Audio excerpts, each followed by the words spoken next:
Hello दोस्तों, मैं doctor Piyush Ranjan आज आप लोगों को सोलर सिस्टम के बारे में बताऊँ। सोलर सिस्टम ज्योग्राफी सब्जेक्ट का बहुत ही इंपॉर्टेंट टॉपिक है और यह खगोलिकी के अंदर आता है। ठीक है, और आज हमने इससे पहले वाले वीडियो में ब्रह्मांड की उत्पत्ति यानी ओरिजिन ऑफ यूनिवर्स के बारे में बताया था, और आज हम इसको सोलर सिस्टम के बारे में बताएंगे कि ये सोलर सिस्टम होता क्या है, क्या क्या प्रक्रियाएँ होती हैं और कौन कौन से पिंड और कौन कौन से पिंड इसके अंतर्गत आते हैं। हम सबसे पहले आते हैं सोलर सिस्टम यानी सौर मंडल के बारे में जानते हैं कि सौर मंडल होता क्या है। सौर मंडल में चारों ओर भ्रमण करने वाले यानी सूरज के चारों ओर भ्रमण करने वाले ग्रह प्लैनेट ग्रह यानी सैटेलाइट, धूमकेतु यानी कॉमेट, और उल्काएं यानी मेटियोर्स और मेटेओराइट्स, और क्षुद्रग्रह ग्रह यानी एस्टेरॉइड्स जो है इसमें शामिल होते हैं। और ये सूरज के चारों तरफ की पूरी व्यवस्था को सौरमंडल का, ठीक है, सूरज जो कि सौरमंडल का जन्मदाता होता है यानी वह इसके सेंटर में होता है, और इसी के चारों तरफ ये प्लैनेट या सैटेलाइट या एस्टेरॉइड या कॉमेट वगैरह इसकी परिक्रमा कर, ठीक है। सूर्य की ऊर्जा का स्रोत उसके केंद्र में स्थित हाइड्रोजन है, यानी हाइड्रोजन के जो परमाणु हैं या जो एटम्स है वो न्यूक्लियर फ्यूजन यानी नाभिकीय संलयन की प्रक्रिया के द्वारा हीलियम में बदलते हैं, और इसी दौरान बड़ी मात्रा में ऊर्जा उत्पन्न होती है, और यही ऊर्जा सूर्य की ऊर्जा है जो, और इससे इसी ऊर्जा या ऊर्जा भी ऊष्मा के रूप में और प्रकाश के रूप दोनों रूप में, और यही प्रकाश जो है हमारे पृथ्वी पे या अन्य ग्रहों पर पड़ता है। यानी पृथ्वी जैसे और भी ग्रह के पास अपना कोई प्रकाश नहीं, वो जो प्रकाश होता है सूर्य का प्रकाश किसका है, हाइड्रोजन परमाणुओं के संलयन के द्वारा हीलियम में परिवर्तन, उस दौरान क्या होता है, बड़ी मात्रा में प्रकाश के रूप में और ऊष्मा के रूप में उत्पन्न होती है यही ऊर्जा, यही प्रकाश, ठीक है। और यही सूर्य जो है हमारे सौरमंडल सोलर सिस्टम के सेंटर में, ठीक है।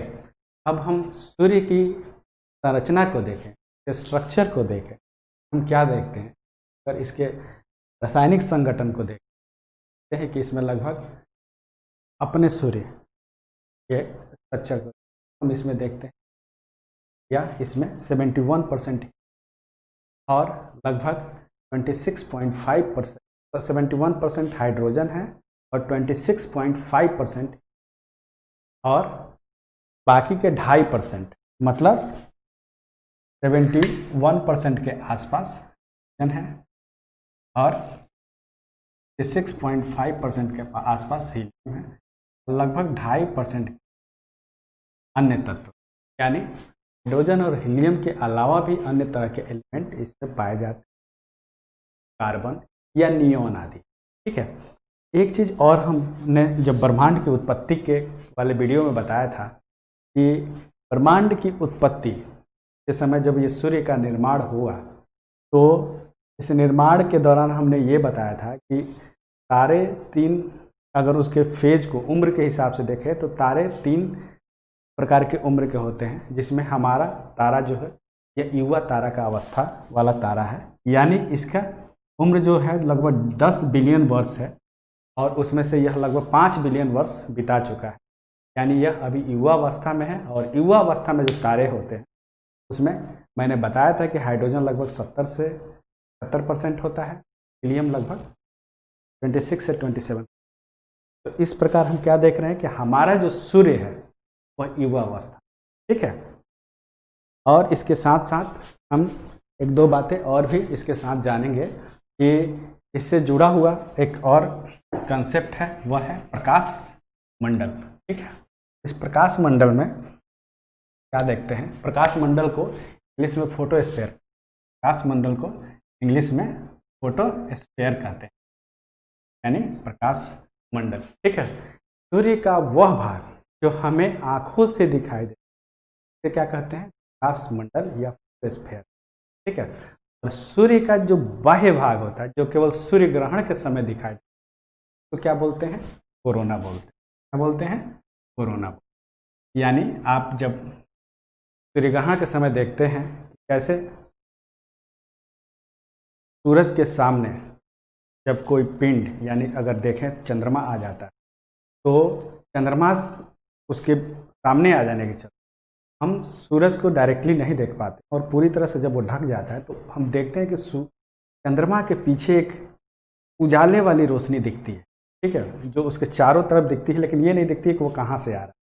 उस तरह के आभा मंडल वाला जो एरिया होता है, ठीक है, जो हम सूर्य ग्रहण के समय देखने को हमको मिलता है। ठीक है,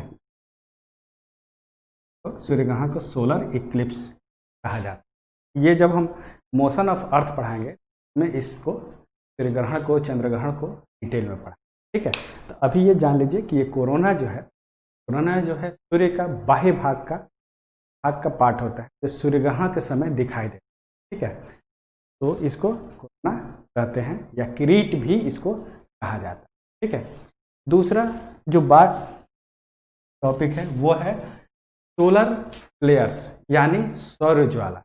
जैसे फोटोस्फीयर से क्या होता है कि जो प्रकाश मंडल का पार्ट, जो सूर्य का प्रकाश मंडल का पार्ट, वो फोटोस्फीयर से इलेक्ट्रोमैग्नेटिक जो शॉर्ट वेव होते हैं वो विकिरण के रूप में निकलते हैं। इसके अलावा प्रोटॉन और इलेक्ट्रॉन के चार्ज पार्टिकल, यानी आवेशित पार्टिकल भी उत्सर्जित होते हैं, यानी इसका इमिशन होता है। क्या होता है? इलेक्ट्रोमैग्नेटिक शॉर्ट वेव के वाले विकिरण के साथ साथ, रेडिएशन के साथ, प्रोटॉन और इलेक्ट्रॉन के जो चार्ज पार्टिकल होते हैं वो भी इससे उत्सर्जित होते हैं। कहाँ से? फोटोस्फीयर, यानी प्रकाश मंडल। ठीक है, अभी कुछ देर पहले मैंने बताया था कि प्रकाश मंडल क्या होता है।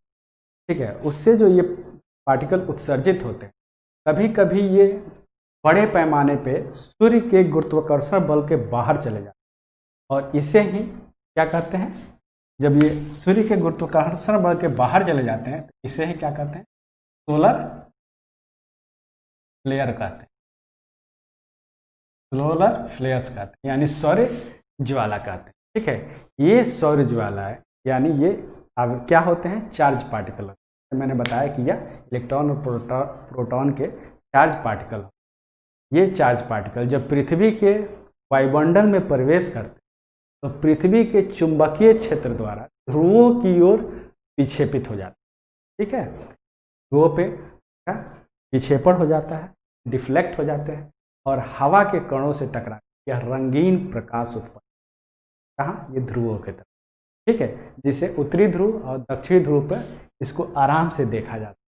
ये रंगीन तरह की लाइटें या कलरफुल लाइट के रूप में ये दिखाई देते हैं। तो इसको उत्तरी ध्रुव पे ऑरोरा बोरियालिस क्या कहते हैं? ऑरोरा बोरियालिस कहते हैं, और दक्षिणी ध्रुव पे ऑरोरा ऑस्ट्रेलियालिस कहते हैं। दक्षिणी ध्रुव पे क्या कहते हैं? दक्षिणी ध्रुव पे इसको क्या बोलते हैं? Aurora Australia. और साउथ पोल पे और नॉर्थ पोल पे इसको क्या बोलते हैं?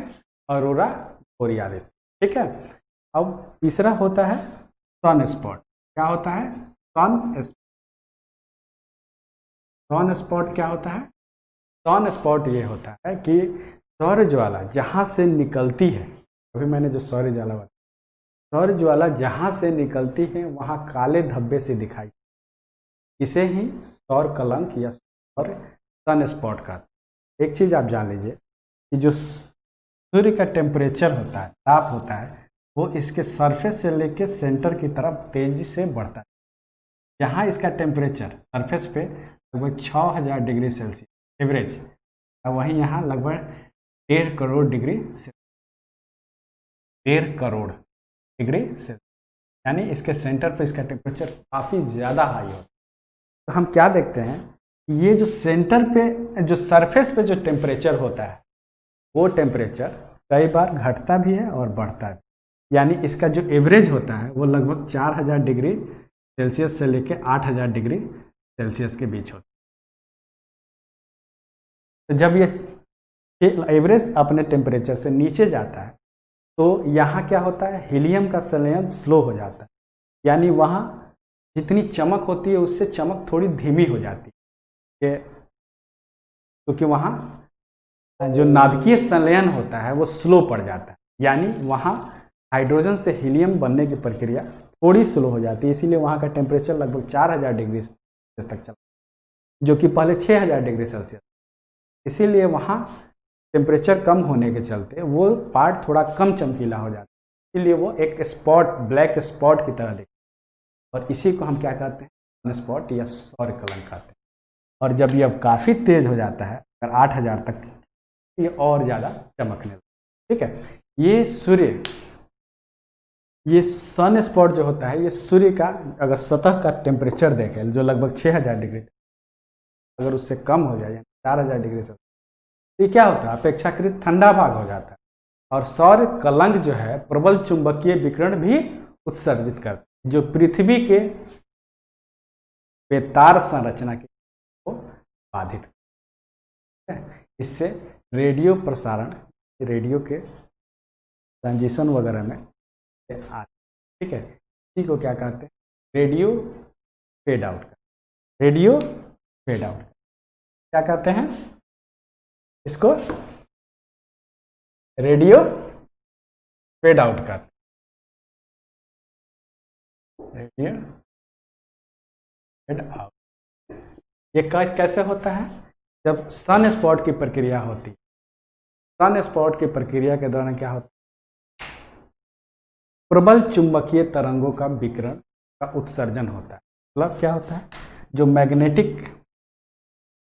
मैग्नेटिक रेडिएशंस होता है काफ़ी तेज हो जाता है, उसका इमिशन काफ़ी तेज होता है, जिससे क्या होता है, संचार संरचना, जो बेतार संचार संरचना होती है, जो सिस्टम होता है, उसमें बाधा, इस तरह के जो बाधा आता है, इस तरह के जो हिंड्रेंस पैदा, इसी को क्या कहते हैं, रेडियो फेड आउट प्रक्रिया। ठीक है, इस तरीके से हम सूरज से जुड़े हुए कुछ कंसेप्ट को देख पा रहे हैं कि कैसे प्रक्रिया। हम ये भी देख पाए कि इसके सरफेस पे टेम्परेचर काफ़ी लो होता है और सेंटर पे जाके टेम्परेचर काफ़ी ज़्यादा हाई हो जाता है। ठीक है, फिर हम देखते हैं बारी बारी से अलग अलग ग्रहों के बारे में।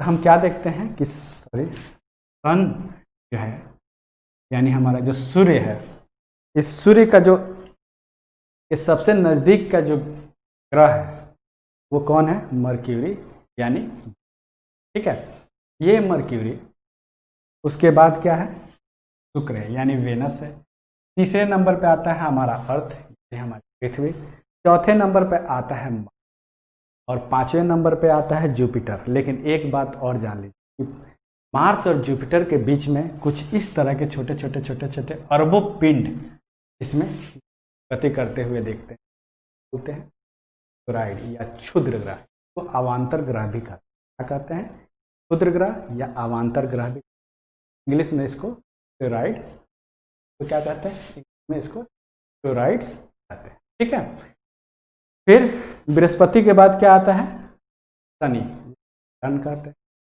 क्या आगे आता है वेनस, वरुण कहते हैं, और सबसे लास्ट में आता है तो वरुण। ठीक है, ये सारी चीज़ें तो हम बचपन से ही देखते आ रहे हैं, बचपन से ही पढ़ते आ रहे हैं, इसमें कुछ खास नहीं है, तो आप लोगों को पता ही होगा। और इस नेपच्यून के बाहर एक बेल्ट पाया जाते हैं, जिसको हम आगे पढ़ेंगे। ठीक है, बारी बारी से हम अलग अलग उपग्रहों के बारे में जान लेते हैं, कौन कितना इम्पोर्टेंट है। हम क्या देखते हैं, सबसे पहले आते हैं बुध के बारे में, यानी मर्क्यूरी के बारे में। यह पृथ्वी का यह सौरमंडल का सबसे छोटा ग्रह है और सबसे नज़दीक भी है, किसके, सूर्य के, सबसे छोटा और सबसे नज़दीक, यानी सबसे नियरेस्ट ग्रह भी है सूर्य के। ठीक है, और यह लगभग 88 दिनों में सूर्य की अपनी परिक्रमा कर लेता है। ठीक है, यानी इसकी जो ऑर्बिटल वेलोसिटी, जो इसकी कक्षीय गति है, वो सभी ग्रहों से सबसे ज़्यादा तेज। ये सवाल इस पे बनता है। इसका जो कक्षीय गति या ऑर्बिट गति वेलोसिटी, कक्षीय गति या ऑर्बिट वेलोसिटी है, वो सबसे ज़्यादा तेज है, और यानी सारे ग्रहों से सबसे ज़्यादा तेज है, और यह 88 दिनों में सूर्य की परिक्रमा कर लेता है। ठीक है। दूसरा, इसका कोई उपग्रह नहीं है, मतलब इसका कोई अपना सैटेलाइट नहीं है। हम देखेंगे आगे चल के कि जिसका अपना कोई सैटेलाइट नहीं है उन ग्रहों को क्या। ठीक है। फिर हम इसमें क्या देखते हैं कि यह सूर्य के सबसे नज़दीक है और इसका कोई अपना वायुमंडल भी नहीं, और इसका अपना वायुमंडल नहीं है, यानी अपना एटमॉस्फेयर नहीं है। ठीक है। तो क्या होता है, इसका अपना वायुमंडल नहीं होने के चलते इसका पलायन वेग यानी एस्केप वेलोसिटी, इसका पलायन वेग या एस्केप वेलोसिटी, क्या एस्केप वेलोसिटी काफ़ी कम होता है। अगर किसी पिंड का या किसी ग्रह का अपना वायुमंडल होता है, वेग होता है। अगर किसी ग्रह का अपना वायुमंडल नहीं होता है, लाइन वेग, इसीलिए क्या होता है, यहाँ दैनिक तापांतर ज़्यादा होता है। क्या होता है, दैनिक तापांतर ज़्यादा होता है। दैनिक तापांतर से क्या मतलब है? दैनिक तापांतर से मतलब है कि एक दिन में जो हाईएस्ट टेम्परेचर है और जो लोएस्ट टेम्परेचर, दोनों के बीच का जो अंतर, तो दैनिक तापांतर का, अगर वो अंतर कम है दैनिक, अगर है कि वो अंतर बहुत ज़्यादा है, हम कहते हैं कि उसका दैनिक तापांतर बहुत ज़्यादा, यानी यह सूर्य के नज़दीक होने के कारण इसका टेम्परेचर काफ़ी हाई होता है, लेकिन वही रात में इसका टेम्परेचर काफ़ी लो हो जाता है, जिसके कारण दोनों के बीच, मतलब हाईएस्ट टेम्परेचर और लोएस्ट टेम्परेचर किसी दिन का काफ़ी ज़्यादा, हाईएस्ट टेम्परेचर काफ़ी ज़्यादा हो जाता है, लोएस्ट टेम्परेचर काफ़ी कम हो जाता है, इसीलिए इसका दैनिक तापांतर सर्वाधिक होता है। अब अगला टॉपिक क्या है, शुक्र। अगला टॉपिक है शुक्र यानी वेनस। शुक्र यानी वेनस। अब वेनस की खासियत या विशेषता जान लेते हैं। यह पृथ्वी के निकट सबसे नज़दीक का ग्रह है, यानी यह पृथ्वी से, अगर हम देखें यहाँ हमारी पृथ्वी दो ग्रहों के बीच देखें तो ये एक तरफ से ये शुक्र के नज़दीक है और दूसरी तरफ से ये मार्स के नज़दीक, लेकिन अगर दोनों से तुलना करें तो मंगल की ग्रह की तुलना में, यानी मंगल प्लेनेट की तुलना, यानी मार्स प्लेनेट की तुलना, यह वेनस के काफ़ी नज़दीक है। ठीक है। हम ये कई बार सवाल पूछे भी गए हैं कि कौन सा ग्रह पृथ्वी के सबसे नज़दीक है। कई बार कन्फ्यूजन हो जाता है कि मंगल है, शुक्र है, उसमें हमको क्या करना है, शुक्र। ठीक है। फिर क्या होता है कि इसका जो द्रव्यमान होता है, या इसका जो द्रव्यमान है या आकार है, यानी इसका जो मास या इसका जो साइज है, पृथ्वी के लगभग समान है। ठीक है, पृथ्वी की तरह है, इसीलिए इसको क्या बोलते हैं, क्या बोलते हैं, सिस्टर प्लैनेट। इसको सिस्टर प्लैनेट बोलते हैं, इसका पृथ्वी का अर्थ का सिस्टर प्लैनेट बोलते हैं। क्यों? क्योंकि इसका जो मास है और इसका जो साइज है वो पृथ्वी के समान है, इसीलिए इसको सिस्टर प्लैनेट कहा जाता है। ठीक है। अब सूर्य और चंद्रमा के बाद यह सबसे ज़्यादा चमकीला दिखाई देता है। ठीक है। सूर्य का तो अपना प्रकाश है, अपनी ऊर्जा है। ठीक है। लेकिन इसका ना अपना प्रकाश है ना अपनी ऊर्जा है, लेकिन यह सूर्य के बाद सबसे ज़्यादा, ग्रहों को देखें, सैटेलाइट को देखें तो वो चंद्रमा के बाद इसी का, अगर सूर्य और चंद्रमा के बाद देखें, इसी का नंबर आता है, इसके चमकीले या लाइट के सेंस, ये सबसे ज़्यादा चमकीला, और इसे क्या कहते हैं, इसे इवनिंग स्टार कहते हैं या मॉर्निंग स्टार। क्यों? एक चीज़ आपको बता दे रहे हैं कि इसे इवनिंग या मॉर्निंग स्टार इसलिए कहते हैं क्योंकि यह शाम को पश्चिम में और सुबह को पूर्व में दिखाई दे। ठीक है, तो इससे क्या पता चलता है कि इसको मॉर्निंग या इवनिंग स्टार इसलिए कहते हैं क्योंकि यह शाम में पश्चिम में और सुबह में पूर्व में दिखाई देता है, इसीलिए तो इवनिंग स्टार या मॉर्निंग स्टार दोनों कहते हैं। क्यों? यह शाम में पश्चिम में और सुबह में पूर्व में दिखाई। ठीक है, शुक्र के वायुमंडल में कार्बन डाइऑक्साइड की मात्रा बहुत ज़्यादा होती है, यानी यह लगभग 90 से लेके 95% तक। और यह इस पर क्या इफेक्ट डालता है? ये 90 से 95% होने के कारण यह प्रेशर कुकर की दशा उत्पन्न, यानी क्या है, टेम्परेचर सबसे ज़्यादा हाई हो। देखिए, सूर्य के सबसे नज़दीक बुध है, लेकिन सबसे ज़्यादा अगर टेम्परेचर के सेंस में देखा जाए तो सबसे ज़्यादा टेम्परेचर तापमान शुक्र का होता है, बुध का नहीं। क्यों? क्योंकि अभी मैंने कुछ देर पहले बताया था कि बुध का तापांतर ज़्यादा हो। ठीक है, लेकिन जो शुक्र के पास, शुक्र ग्रह पे जो ये सूर्य से लाइट आती है, जो ऊर्जा के स्रोत आते हैं, वो इस कार्बन डाइऑक्साइड के यहाँ काफ़ी लंबे समय तक टिक के चलते इसका टेम्परेचर काफ़ी ज़्यादा। ठीक है, और इसकी और विशेषता है कि बुध की तरह इसका भी कोई उपग्रह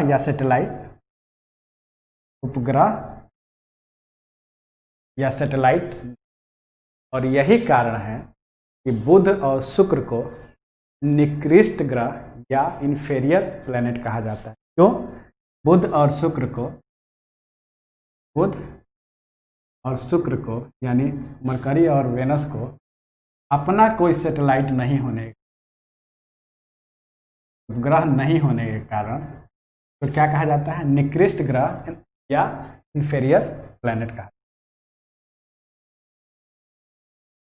ठीक है, निकृष्ट ग्रह या इन्फीरियर प्लैनेट कहा जाता है। ठीक है, और ग्रह का सबसे ऊंचा जो पॉइंट है उसका नाम है मैक्सवेल, और यह मैक्सवेल आप लोगों ने क्रिकेट में भी सुना होगा, काफ़ी टॉप का खिलाड़ी है। उसी तरह इस शुक्र ग्रह पे यानी वेनस पे सबसे ऊंचा बिंदु है, पिनेकल पॉइंट है, वो है, और यहाँ पर एक पठार भी पाया जाता है जिसका नाम है लक्ष्मी पठार।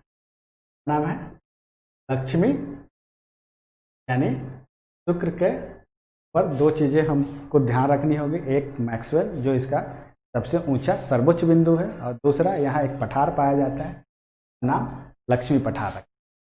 अब आते हैं तीसरे बिंदु मंगल पे यानी मार्स पे। इसको मिटा देते हैं, जगह बने। तो मार्स पे हम क्या देखते हैं कि मार्स जो है, अगर हम सोलर सिस्टम में देखें तो सबसे पहले बुध आता है, फिर उसके बाद शुक्र यानी वेनस आता है, फिर उसके बाद हमारी पृथ्वी आती है, और पृथ्वी के बाद हमारा ये ग्रह मंगल आता है, जिसको हम क्या कहते हैं, मार्स। मंगल मार्स का। अब बारी बारी से इसके प्रमुख पॉइंट्स को देखेंगे। यह मार्स लाल ग्रह भी कहा जाता है, क्या, रेड प्लैनेट भी कहा जाता है। क्यों? क्योंकि इसकी सतह लाल होती है। रेड प्लैनेट भी कहा जाता है, क्यों? क्योंकि इसकी सतह लाल होती है। इसे पृथ्वी सदृश ग्रह भी कहते हैं, यानी इसको पृथ्वी के तरह का ग्रह भी कहा जाता है। ठीक है, और क्योंकि इसके दिन की लंबाई और अक्षीय झुकाव दोनों पृथ्वी से बहुत अंतर नहीं है। यानी क्या है, इसके अगर दिन की लंबाई देखें, दिन की लंबाई और अक्षीय झुकाव, अक्षीय झुकाव का क्या मतलब, जो एक्सिस पे इसका इंक्लाइनेशन है, टिल्टिंग है, वो हम झुकाव देखें, दोनों में यह लगभग पृथ्वी की तरह है। ठीक है, यानी दिन की लंबाई भी पृथ्वी के समान ही है, अपने ग्रह के समान ही है, और एक्सिस पे झुकाव है या इंक्लिनेशन है वो भी पृथ्वी के, इसीलिए इसे पृथ्वी के सदृश ग्रह भी, ठीक है। पृथ्वी के अलावा यह एकमात्र ग्रह है जिस पर जीवन की संभावना व्यक्त की, इसीलिए इस पर कई सारे, नासा हो, जो अमेरिका की स्पेस एजेंसी हो, या अपनी स्पेस एजेंसी हो, इसरो, यूरोप की स्पेस एजेंसी हो, या चाइना की हो, सब इस पे काम कर रहे हैं ताकि वो इस पे जीवन की संभावना कर सकें। इसलिए बहुत सारे उपग्रह, कृत्रिम उपग्रह क्या कहते हैं, कृत्रिम उपग्रह भी छोड़े गए हैं ताकि इसका पता लगाया जा सके, ठीक है। तो पृथ्वी के अलावा यह एक मात्र ऐसा ग्रह है जहाँ जीवन की संभावना व्यक्त, क्योंकि यहाँ ध्रुवों पर बहुत सारी हिम पेटियाँ पाई जाती हैं जो जल की उपस्थिति और जीवन की क्या, इस ग्रह पे हमें आइस देखने को मिलता है और यही आइस जल का निर्माण करती है या जल ही है। इसी जल में हम जैसे पृथ्वी पे जीवन के विकास को या ओरिजिन ऑफ लाइफ को देखते हैं, तो हम क्या देखते हैं कि सबसे पहले जीवन का विकास कहाँ, जल में ही हुआ था। इसीलिए हम सबसे पहले ग्रहों पे क्या पता करने की कोशिश करते हैं कि यहाँ जल की संभावना है कि नहीं है, अगर है तो यहाँ जीवन की संभावना भी हो सकती है। इसीलिए सबसे पहले हम जब इस पे रिसर्च किया जा रहा था तो ये पाया गया है कि ध्रुवों पे इसके जो पोल्स हैं वहाँ हिम की पेटियाँ या आइस पाए गए हैं और ये आइस जल की उपस्थिति और जीवन की ओर संकेत। जो अगला पॉइंट है वो यह है कि इसके, जैसे मैंने बताया कि शुक्र यानी वेनस और मरकरी के अपने उपग्रह नहीं है, लेकिन इसके अपने उपग्रह एक, और इसके दो अपने उपग्रह हैं, सैटेलाइट है। एक का नाम है फोबोस और एक का नाम है डीमोस। एक का नाम है फोबोस, दूसरे का नाम है डीमोस, ठीक है। फोबोस का मतलब क्या होता है और डीमोस का मतलब होता है, ठीक है। और डीमोस जो है सौरमंडल का सबसे छोटा उपग्रह, ठीक है। डीमोस जो है सौरमंडल का सबसे छोटा उपग्रह है। इस पे प्रश्न पूछे जा सकते हैं कि सौरमंडल का जितने भी ग्रह हैं उस ग्रहों का सबसे छोटा उपग्रह कौन सा है, तो डीमोस, ठीक है। अभी मैंने बताया कि बहुत सारे इसके जीवन का पता लगाने के लिए बहुत सारे अभियान शुरू किए गए अलग अलग स्पेस एजेंसी के द्वारा। उसी अभियान के दौरान हम क्या देखते हैं, 2003 में अपॉर्चुनिटी या स्पीड जैसे अभियान शुरू किए गए, ठीक है। और आगे चल के हम देखते हैं कि 2011 में क्यूरियोसिटी जैसे अभियान भी शुरू किए गए जो मंगल की सतह पर जीवन की संभावनाओं का तलाश, अपॉर्चुनिटी या स्पिरिट, अपॉर्चुनिटी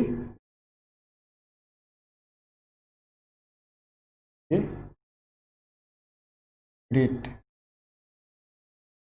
दो अभियान 2003 में, और अगला उसका अभियान जो है क्यूरियोसिटी वो 2011 में लाया गया, क्या शुरू किया गया, भेजा गया था। इस तरीके से नासा ने इस पे 3 अभियान चलाए हैं अभी तक जो इम्पोर्टेंट है और पूछे जा सकते हैं, ठीक है।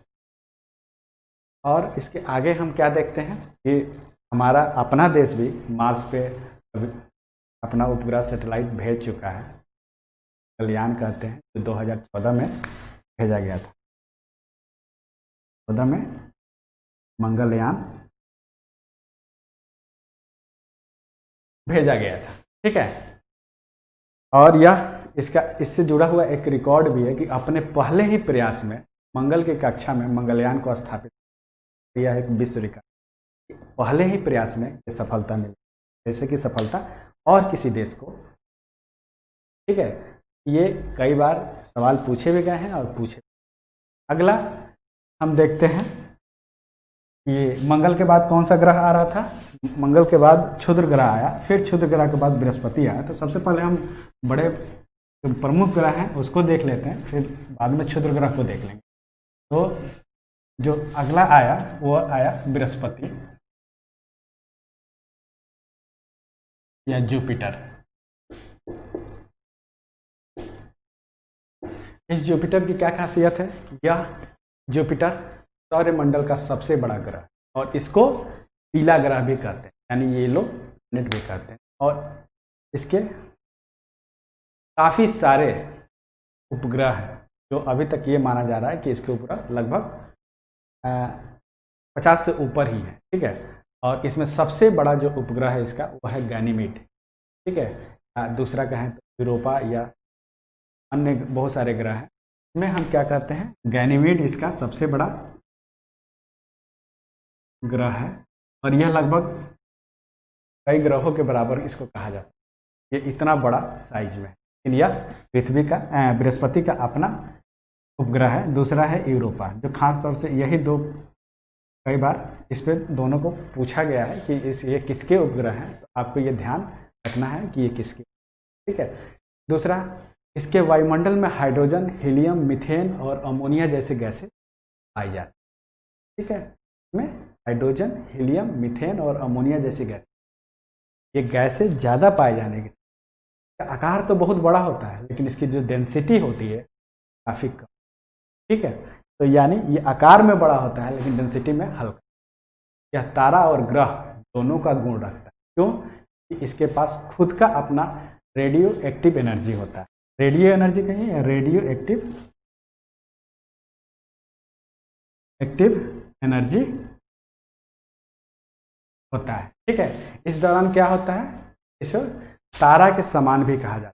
क्यों? क्योंकि इसकी अपनी ऊर्जा भी है, लेकिन क्योंकि ये ऊर्जा रेडियो एक्टिव से आती है। कई बार ऐसा भी वैज्ञानिकों ने माना है कि जितनी ऊर्जा ये सूर्य से लेता है कि लगभग 3 गुना ज़्यादा ऊर्जा ये खुद से भी बनाता है, लेकिन तो ग्रहों की श्रेणी और यह इसके जो अपनी ऊर्जा है वो रेडियो एक्टिव खनिजों के द्वारा ही आती है, रेडियो एनर्जी। ठीक है, इसीलिए इसको तारा के समान ग्रह भी कहा जाता है।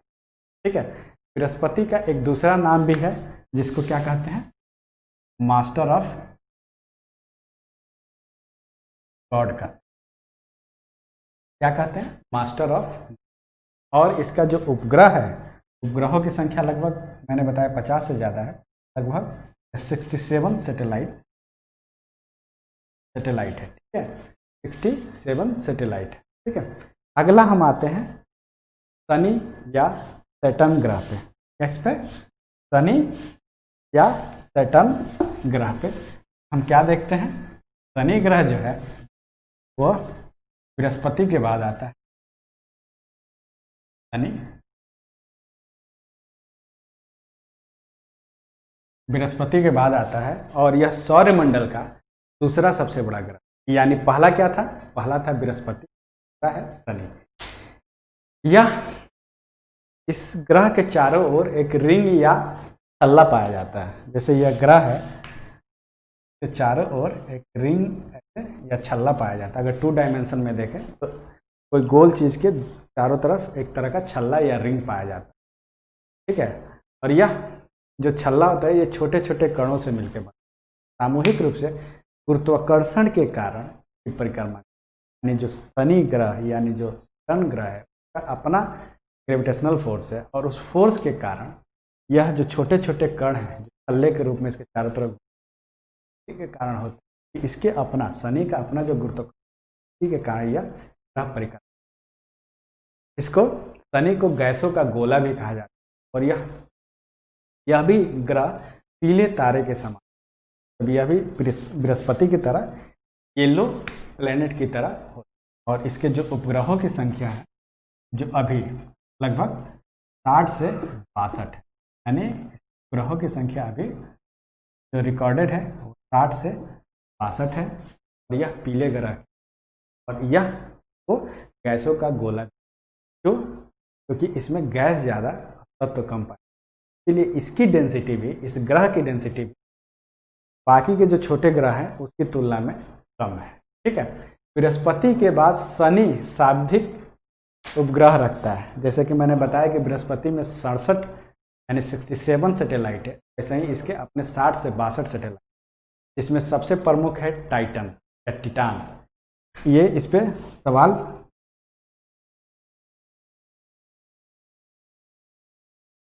टाइटन या टिटान से सवाल पूछे जा चुके हैं, पूछे जा सकते हैं। ठीक है, टाइटन का भी वायुमंडल है अपना और गुरुत्वाकर्षण दोनों है, इसलिए ये कई बार ग्रहों की तरह लगता है, नियम है, ठीक है। और इसके लिए नासा ने, जो अमेरिकी एजेंसी है नासा, जो अमेरिकी स्पेस एजेंसी है, उसने इस टाइटन के खोज पे रिसर्च करने के लिए, इस पे खनिजों और लाइफ का रिसर्च करने के लिए यान भेजा था, जिसका नाम था, इस कैसनी को यहाँ भेजा था इसकी जानकारी लेने के लिए। तो इस तरीके से हम क्या देखते हैं कि ये टाइटन जो उपग्रह है यह शनि का उपग्रह है। नासा ने इसके लिए कैसनी करके, कैसनी नाम से एक यान भेजा था ताकि यह इसकी जानकारी प्राप्त कर, ठीक है। और शनि ही यानी सैटर्न ही ऐसा आखिरी ग्रह है जिसको हम नंगी आंखों से देख सकते, ठीक है। और यह सबसे ज़्यादा, सबसे नंगी, ये आखिरी ग्रह है जिसको नंगी आंखों से देख सकते हैं, नेक्ड आइट से ऐसे देख सकते हैं। और दूसरा क्या, यह ग्रह है, गोल नहीं बल्कि यह चपटे रूप में, ठीक है। तो एक चीज़ और ध्यान रखिएगा कि बृहस्पति हो, शनि हो, यूरेनस या नेपच्यून, जिसके बारे में हम आगे बताएं, चारों ओर वायुमंडल से हाइड्रोजन, हीलियम, मीथेन और अमोनिया पाया जाता है, ठीक है। तो ये बात हमेशा ध्यान रखिएगा कि इसके चारों ओर वायुमंडल में क्या क्या पाया जाता है, हाइड्रोजन, हीलियम, मीथेन और अमोनिया, ठीक है। अब अगले उपग्रह पे, ग्रह पे आते हैं, उसका नाम है यूरेनस या अरुण। इस अरुण के बारे में, इसका जो अक्ष होता है, ठीक है, इसका जो रोटेशन होता है तो अपने अक्ष पे, वो क्या होता है, कक्षीय अक्ष के अनुरूप होता है, ठीक है। यानी ये अपने एक्सिस पे ऐसे लेटा हुआ है, ऐसे झुका हुआ है कि इसको लेटा हुआ ग्रह का, क्यों, क्योंकि ये अपने एक्सिस पे इस तरह से झुका हुआ है, टिल्टेड है, लगता है कि लेटा हुआ है, इसीलिए इसको लेटा हुआ ग्रह भी, लेटा हुआ ग्रह, ठीक है। चारों ओर शनि के, जैसे शनि में, शनि के चारों ओर एक वलय पेटी पाई जा रही थी, वैसे ही इस तरह की वलय पेटी अरुण के चारों ओर या यूरेनस के चारों ओर भी पाई, ठीक है। और यह लगभग 84 वर्षों में सूर्य की अपनी एक परिक्रमा, ठीक है। और इसके लगभग 27 और अरुण पे यानी यूरेनस पे सूर्योदय जो है पश्चिम में और सूर्यास्त जो है पूरब में होता है। क्यों, क्योंकि यह पूरब से पश्चिम की ओर घूर्णन करता है या रोट। एक चीज हमेशा याद रखिएगा कि यूरेनस या वेनस, यूरेनस या वेनस दोनों जो है पश्चिम से, अपने एक्सिस पे पश्चिम से पूरब नहीं बल्कि पूरब से पश्चिम की तरफ रोटेशन करते हैं, ठीक है। और यही कारण है कि सारे ग्रह, जो कहा जाता है कि सारे ग्रह पश्चिम से पूरब की तरफ रोटेशन करते हैं, लेकिन यह गलत है, बल्कि यूरेनस और वेनस यानी अरुण और शुक्र यह पूरब से पश्चिम, ठीक है। तो इससे क्या होता है, इससे ये एक सवाल बार बार बनता है, कई बार कंसेप्चुअल सवाल भी बनते हैं, सवाल भी बनते हैं। तो ये जरूर याद रखिएगा कि यूरेनस या वेनस यानी अरुण या शुक्र दोनों पूरब से पश्चिम की तरफ यात्रा कर। और अब हम आते हैं आखिरी ग्रह नेपच्यून के बारे में। नेपच्यून या अरुण, नेपच्यून के बारे में, या नेपच्यून यह सौरमंडल का सबसे बाहरी ग्रह है, यानी यह सूर्य से सबसे दूर है, ठीक है। और इसका रंग भी क्या होता है, हल्का पीला, ठीक है। इसका रंग भी हल्का पीला होता है। यूरेनस के बारे में एक चीज़ और मैंने बताया, जैसे बृहस्पति का रंग पीला होता है, शनि का रंग पीला होता है, नेपच्यून का रंग कैसा होता है, हल्का पीला होता है।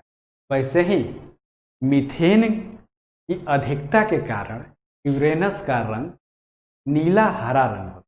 क्या होता है, मीथेन की अधिकता के कारण यूरेनस का रंग क्या होता है, नीला हरा होता है, नीला ब्लू ग्रीन कलर का। क्यों? क्योंकि मीथेन की अधिकता। ये सवाल भी पूछा। अगला, जब हम वरुण को देखते हैं तो इसको, ये क्या है, सूर्य के सबसे दूर का ग्रह है, यानी ये सौरमंडल सोलर सिस्टम का सबसे बाहरी ग्रह है। दूसरा, इसका रंग हल्का पीला होता है। तीसरा, क्या, 13 अपने सैटेलाइट, और इसका रंग भी हरा नीला रंग। ठीक है, और सबसे बड़ी बात है, यह 165 वर्षों में सूर्य की एक परिक्रमा यानी रेवोल्यूशन क्या करता है। ठीक है, यह सबसे ज़्यादा ठंडा। क्यों? क्योंकि यह सूर्य से सबसे दूर है, यानी सूर्य की एनर्जी यहाँ तक काफ़ी कम मात्रा में पहुँचती है, इसलिए सब। ठीक है, यह सूर्य से काफ़ी दूर होने के कारण यह जो रिवोल्यूशन करता है, ये जो परिक्रमण करता है, काफ़ी लंबे टाइम लेता है। एक परिक्रमण टाइम है, और इसके अपने लगभग 13 ग्रह होते हैं। ठीक है, इस तरीके से हम ग्रहों के बारे में छोटी छोटी जानकारी। पहले प्लूटो को भी ग्रह माना जाता था, लेकिन अब उसको ग्रहों की श्रेणी से हटा 2006 में। ठीक है, एक संस्था है, का नाम है international astronomical unit, IAU, international astronomical unit. इसकी 2006 में मीटिंग हुई। इस मीटिंग में उसने प्लूटो का दर्जा, देखिए, ग्रहों को ग्रह मानने के लिए 3 आवश्यक शर्त होती है। पहला शर्त क्या होता है, यह सूर्य की परिक्रमा कर। दूसरा शर्त क्या है, कि इसका द्रव्यमान इतना हो कि इसका अपना गुरुत्वाकर्षण। ठीक है, तो ये दोनों जो कंडीशन है वो प्लूटो फुलफिल करता है, कि हाँ, ये सूर्य की भी परिक्रमा करता है, और इसका इतना अपना खुद का मास है कि इस मास से इसका खुद का ग्रेविटेशनल फोर्स क्रिएट होता है, यानी उसका खुद का ग्रेविटेशनल फोर्स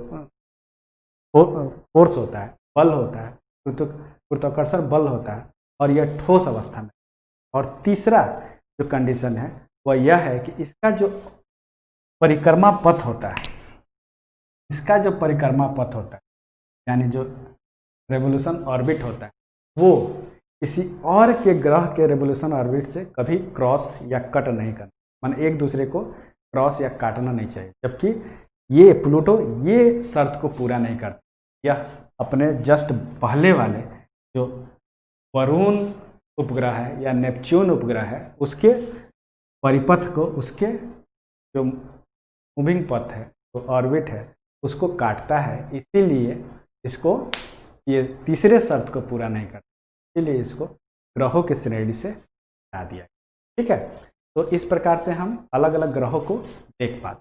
फिर हम आते हैं क्षुद्र ग्रह यानी एस्टेरॉइड के बारे में। इसको हम अवांतर ग्रह भी कहते हैं, और यह कहाँ पाया जाता है, मंगल और बृहस्पति के बीच में पाया जाता है। कहाँ से पाया जाता है, मंगल यानी मार्स और जुपिटर के बीच में पाया जाता है। जो मैंने मैप बनाया था सोलर सिस्टम का, उसमें आप देखे होंगे कि ये, अगर ये मार्स है और ये जुपिटर है, तो इसके बीच में मैंने बताया था कि ये है क्षुद्र ग्रह या अवांतर ग्रह या एस्टेरॉइड।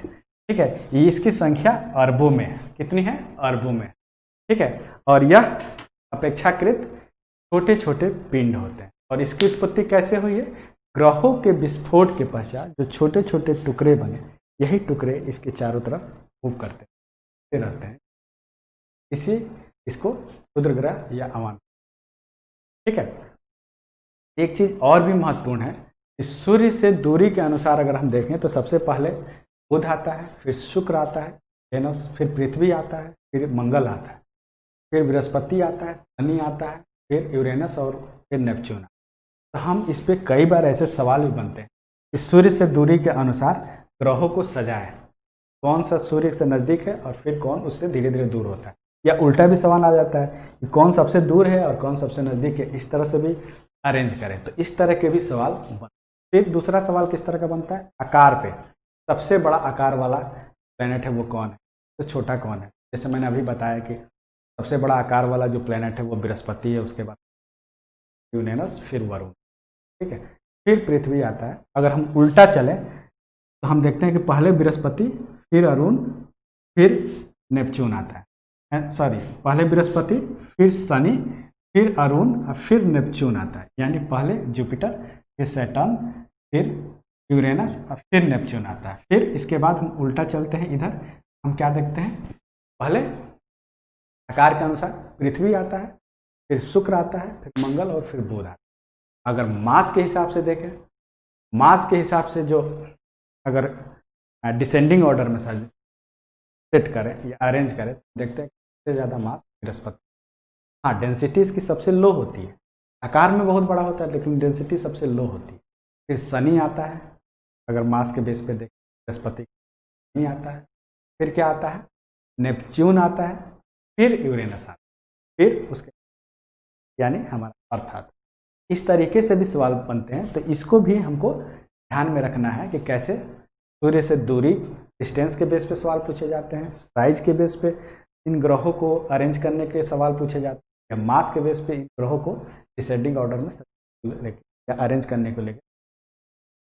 फिर आते हैं हम, ये आकाशीय पिंड होता है तो अपने अपने ग्रहों की परिक्रमा के साथ साथ सूर्य की भी परिक्रमा, ठीक है। या उपग्रह क्या करता है, ये आकाशीय पिंड होता है जो ग्रहों की परिक्रमा यानी ग्रहों का रेवोल्यूशन, सूर्य का भी परिक्रमा, ठीक है। और इसका अपना कोई प्रकाश नहीं होता, सूर्य के ही प्रकाश से चमक, यानी ग्रहों के पास भी, उपग्रहों के पास भी ग्रहों के समान कोई अपना प्रकाश, ठीक है। सबसे अधिक ग्रह उपग्रह किसके हैं, ठीक है। और पृथ्वी का एकमात्र सैटेलाइट कौन सा है, पृथ्वी का एकमात्र सैटेलाइट है कौन, चंद्रमा यानी, ठीक है। इस प्रकार हम क्या देखते हैं कि बुध का अपना कोई सैटेलाइट नहीं, शुक्र का अपना कोई सैटेलाइट, यानी बुध और शुक्र जो है यह कोई सैटेलाइट धारण नहीं करते, इनके पास कोई सैटेलाइट नहीं है, इसलिए इनको क्या कहते हैं, इन्फेरियर प्लैनेट। अब रहा इनर प्लैनेट। अगर इनर प्लैनेट को देखें तो जो क्षुद्र ग्रहों के अंदर का जो जितने भी ग्रह आते हैं सूर्य से क्षुद्र ग्रह के बीच के, तो क्या कहते हैं, इनर प्लैनेट। कौन कौन से आते हैं, यानी बुध, वेनस यानी पृथ्वी और मंगल, ठीक है। फिर उसके बाहर के जो ग्रह होते हैं, तो बाहर के जो प्लैनेट है वो काफी बड़े होते हैं। हम क्या देखते हैं, बृहस्पति और सब आते हैं, उसको हम बड़े या जाइंट प्लैनेट कहते हैं, ठीक है। इस प्रकार से हम इसको कैसे देख पा रहे हैं कि कैसे कैसे पूरे सोलर सिस्टम को समझते हैं, और इसी पे इस तरह के छोटे छोटे सवाल कई बार प्लैनेट से रिलेटेड आ जाते हैं, तो भी हम देखते हैं।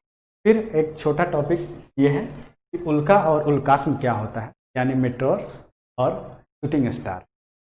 अंतरिक्ष में घूमते हुए धूल और गैस के पिंड जब पृथ्वी के समीप से गुजरते हैं, पृथ्वी के गुरुत्वाकर्षण के कारण तेजी से पृथ्वी की ओर आते हैं, और पृथ्वी के वायुमंडल में आने के कारण खड़सड़ से चमकने लगते हैं एवं पृथ्वी पर पहुंचने से पूर्व ही जलकर राख हो जाते हैं। इसे क्या कहते हैं, उल्कास्म का, क्या कहते हैं, उल्कास्म, ठीक है। जबकि ये वे पिंड जो वायुमंडल में घर्षण से पूर्ण रूप से जल नहीं पाते हैं और चट्टानों के रूप में पृथ्वी पर आते हैं, तो क्या कहते हैं, पिंड या मेटेराइट्स का, क्या कहते हैं, मेटेराइट, ठीक है। तो हम क्या देखते हैं कि वे पिंड जो पृथ्वी के समीप आते हैं और पृथ्वी के गुरुत्वाकर्षण के कारण तेजी से पृथ्वी की ओर आते चले जाते हैं। इसके वायुमंडल में जब आते हैं तो एक घर्षण होता है इसके वायु से, और उससे क्या होता है, पृथ्वी के सतह पे पहुंचने से पहले ही ये पूरी तरह से जल के राख हो जाता है। लेकिन जो राख नहीं होते उसको क्या कहते हैं, उल्का पिंड। जो राख हो जाते हैं उसको उल्कास्म कहते हैं, जो राख नहीं होते उसको, ठीक है। इस तरह से हम क्या देखते हैं, उल्का पिंड से क्या होते हैं, ठीक है। उस पर भी हम लोग चर्चा कर ही लिए कि कौन से श्रेणी से कैसे कैसे उसको, ठीक है। अब आता है एक कॉमेट या धूमकेतु। ये भी लघु ब्रह्मांडीय पिंड होते हैं जो कुछ किलोमीटर तक के होते हैं, ठीक है। और यह प्रायः ग्रहों के आंतरिक कक्षाओं में पाए जाते हैं, ठीक है। ये और इनका जो आगमन होता है ये प्राय क्यूपर बेल्ट से होता है। मैंने बताया था कि नेपच्यून के बाहर एक क्यूपर बेल्ट पाया, क्यूपर बेल्ट में यही कॉमेट या धूमकेतु पाए जाते हैं। ये धूल, गैस और बर्फ के बने। जब ये सूर्य से दूर अंधेरे क्षेत्र में होते हैं तो इसका यह लगता है कि इसके कोई पूंछ नहीं है, पूंछ विहीन होते हैं। जब ये सूर्य के निकट आते हैं तो इसके में हम एक पूंछ का निर्माण देखते हैं, ठीक है। और ये पूंछ का निर्माण जब सूर्य के निकट आते हैं तो इसके जो गैसीय पार्ट होता है सूर्य के तेज उष्मा के कारण चमक उठता है, इसीलिए वो पीछे का जो पार्ट होता है चमकने लगता है, तो ये पूंछ की भांति हेली के बारे में हम जानते हैं कि ये लगभग 76 वर्षों में एक बार 1986 में दिखा था, फिर आगे वर्ष 75। इस तरीके से हम क्या देख पाते हैं, कॉमेट क्या होते हैं, यानी ये धूमकेतु, ठीक है। अब रहा लास्ट पॉइंट कि क्यूपर बेल्ट क्या होता है।